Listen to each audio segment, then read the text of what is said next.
persidangan bersama penasehat hukum Luhut Binsar Panjaitan, Pak Junifer Girsang. Pak Junifer, apa kabar? Iya, selamat sore Mbak Livi, salam sehat selalu. Ya, Pak, catatan Anda soal sidang hari ini, Pak? Baik, saya mulai dulu catatan saya. Yang pertama, bahwa selama ini diasumsikan maupun dibentuk opini bahwa Pak Luhut ini tidak akan hadir untuk diminta keterangan di persidangan. Hari ini kami buktikan tidak ada melaksanakan tugas negara. Sidang jam 10, beliau hadir dan tiba di pengadilan 8.30. Itulah patuhnya beliau terhadap aturan dan ketentuan hukum. Oke. Dan kemudian yang kedua, di dalam persidangan tadi cukup menarik. Yang pertama, bahwa antusias masyarakat mengikuti persidangan ini begitu tinggi. Iya. Ya, dengan demikian tadi masuk ke ruangan sidang pun Pak Luhut itu agak sulit. Ya, agak sulit. Demikian juga tadi persidangannya itu suasananya juga menurut saya dari rekan-rekan pengacara dari tempatnya Haris Aham, Haris itu saya kira segala mohon maaf kepada rekan-rekan pengacara, sebaiknya tidak melakukan suatu tindakan-tindakan yang tidak menghormati pengadilan, berteriak-teriak, berdiri, ini kurang baik. Dan kemudian substansi materinya bahwa di dalam persidangan ada 3 delik. Ada 3 perbuatan yang diminta pertanggungjawaban kepada Haris dan kemudian Fathia. Yang pertama, yang menurut kita dan Pak Luhut, pernyataan itu adalah ada Lord Luhut di balik relasi. Ya, itu yang membuat Pak Luhut tadi terlihat emosi ya. Satu. Yang kedua dikatakan bahwa Pak Luhut itu ada bermain dalam pertambangan.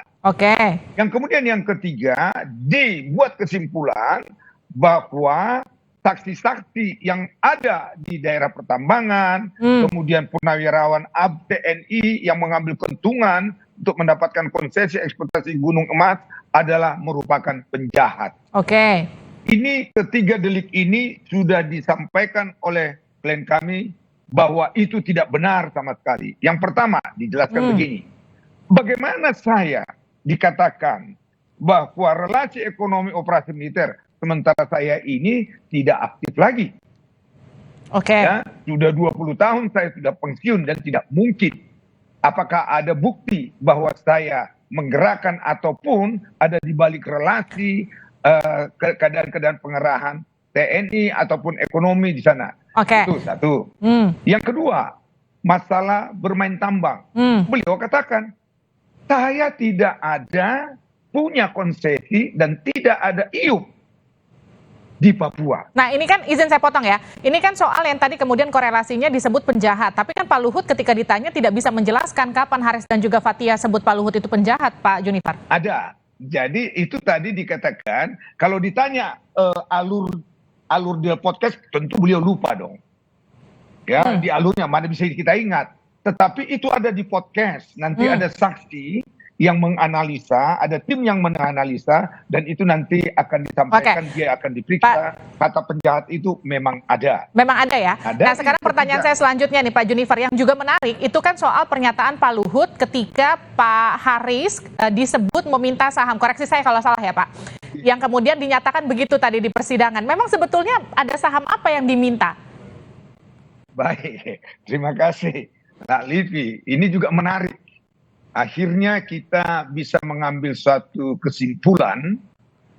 Pertama, ya, Pak Luhut ini dengan Haris Azhar ini hubungannya selama ini baik. Ya. Komunikasi baik. Kemudian Pak Luhut juga sering membantu beliau. Begitu ya, membantu beliau. Lantas sebelum podcast ini ditayangkan, Haris Azhar ini mengajukan proposal meminta saham Freeport. Untuk dirinya atau untuk masyarakat adat seperti yang disampaikan Pak Haris? Menurut dia sebagai kuasa hukum, ini kuasa hukum nih, kuasa hukum untuk kepentingan masyarakat. Ya. Begitu ya. Lantas proposal ini dipelajari, ternyata dipelajari sekian lama, ya diajukan proposal nggak nyampe 1 bulan, bulan berikutnya tiba-tiba terbit podcast.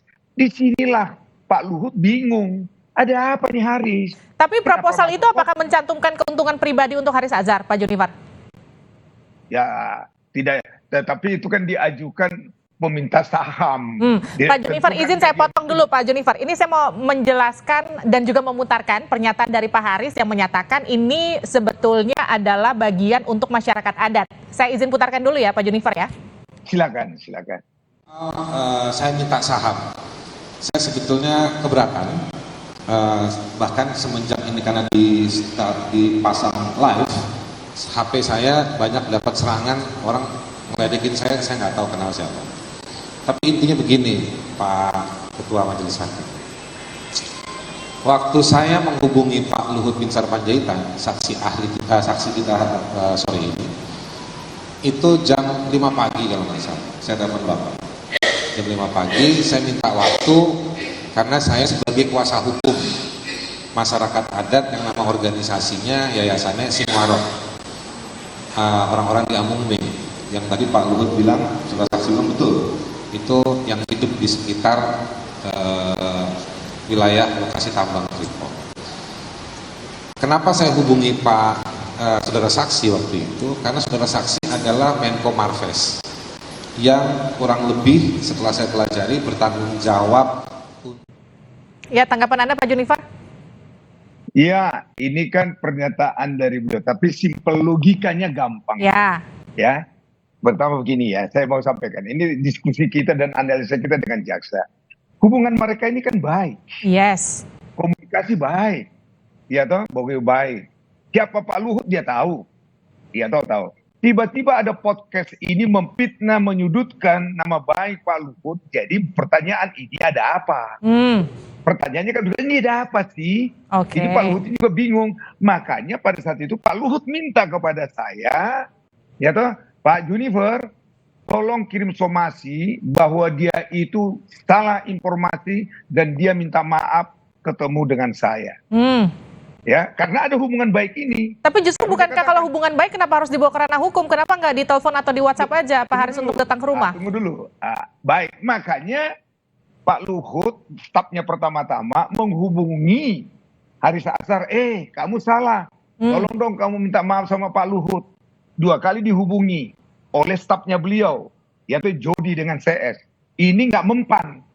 Setelah nggak mempan, sayalah diminta somasi. Somasi saya itu 2 kali loh, meminta maaf karena saya bilang itu tidak benar. Ya, apa yang kamu buat di podcast itu nggak benar, mungkin kamu salah kutip. Kita minta 2 kali. Kita minta 2 kali dia untuk minta maaf, dia tidak mau, malahan kita diundang. Malahan kita diundang mengklarifikasi. Kan aneh, kok jadi kita mengklarifikasi? Yang membuat fitnah pencemaran, kan ini lucu. Nah lantas, ini sudah 4 ini ya.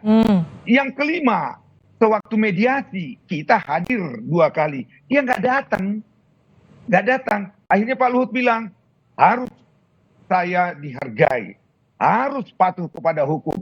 Kita proses karena tidak ada kebal hukum terhadap orang. Dan ingat, Junifer dia bilang, tidak ada kebenaran absolut kepada setiap orang, harus kebenarannya itu bertanggung jawab. Inilah kami membuat laporan. Inilah kami membuat laporan. Pak Junifer, tadi dari kan analisa. Tadi kan di persidangan juga kita bisa lihat sama-sama ya, ketika hakim meminta mereka berjabat tangan, itu terjadi, kemudian suasananya sudah jauh lebih cair. Ini apa respon Pak Luhut pasca persidangan? Ya, saya juga senang tadi lihat itu. Saya kirain setulusnya beliau minta maaf bahwa podcastnya itu nggak benar. Itu harapan kita sebetulnya. Ternyata bersayap lagi pernyataannya di belakang. Kalau saya secara pribadi salah tetapi minta maaf, tetapi bahwa ini tujuan saya adalah ini kan berarti pernyataan apa yang disampaikan di podcast itu benar, menurut dia benar toh. Jadi artinya ketulusan itu tidak ada. Makanya Pak Luhut sampaikan proses hukumnya kita hormati, minta maafnya kita terima. Ya, minta maafnya kita terima, proses hukum sudah terjadi, biarkan hukum berjalan. Jadi akan tetap ongoing ya?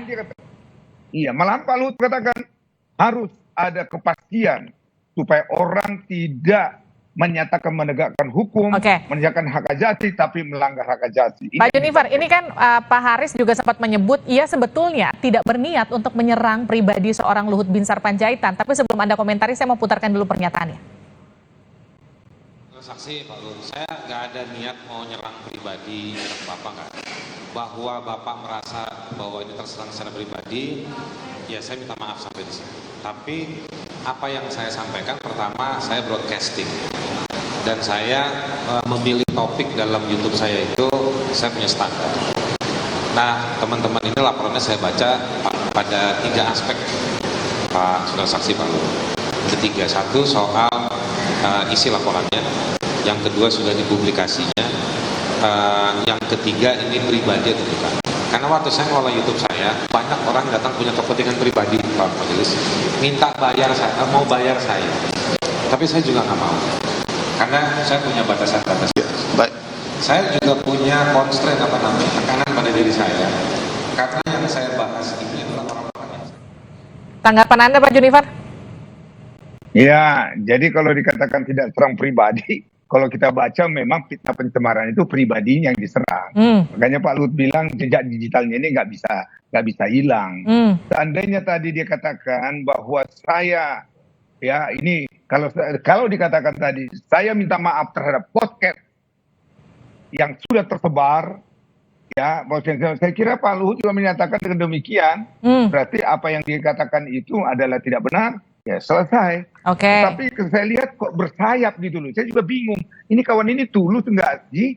Begitu loh. Tetapi apapun prosesnya, beliau katakan kita serahkan kepada majelis deh. Ya mudah-mudahan ini pembelajaran kepada siapapun, khususnya kepada para rekan-rekan LSM maupun para pihak. Jangan sembarang membuat statement-statement yang tidak ada dasarnya dan kemudian mencederai nama baik setiap orang. Karena Pak Luhut katakan kepada saya, ini bukan saya, tetapi anak cucu saya terhadap pernyataan ini mereka tidak terima. Meskipun tadi sudah ada jabat tangan, sudah ada pernyataan tidak bermaksud menyerang pribadi.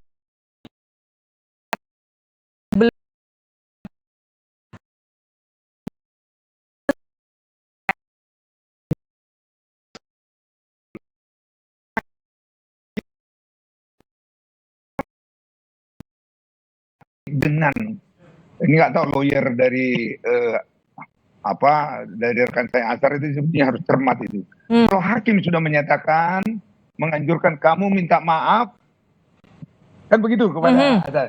Fathia minta maaf, gitu kan? Seharusnya kalau dia bilang saya minta maaf karena saya salah kutip, salah di dalam podcast, selesai saya kira.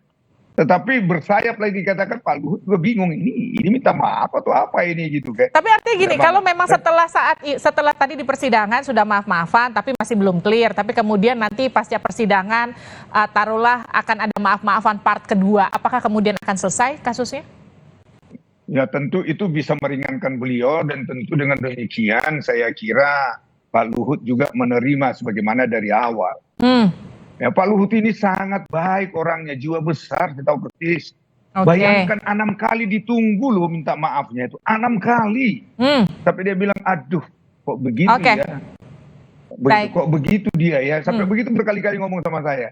Begitu, kok bisa begitu dia ya, baik saya sama dia, sering bantu dia, kok saya diserang pribadi ya. Ya. Nah kalau sekarang dia minta maaf setelah rame dan kemudian memfitnah ini, saya kira nanti hakim yang menilai, mudah-mudahan pertimbangkan dia sudah minta maaf gitu ya. Baik, terima kasih Pak Junifer Girsang telah bergabung bersama kami di Sapa Indonesia Malam. Terima kasih. Sehat-sehat Pak. Iya, salam sehat juga. Saudara, usai jeda, jelang FIFA Matchday melawan Argentina, Timnas Indonesia menggelar latihan di lapangan Tor Surabaya. Kita kembali sesaat lagi.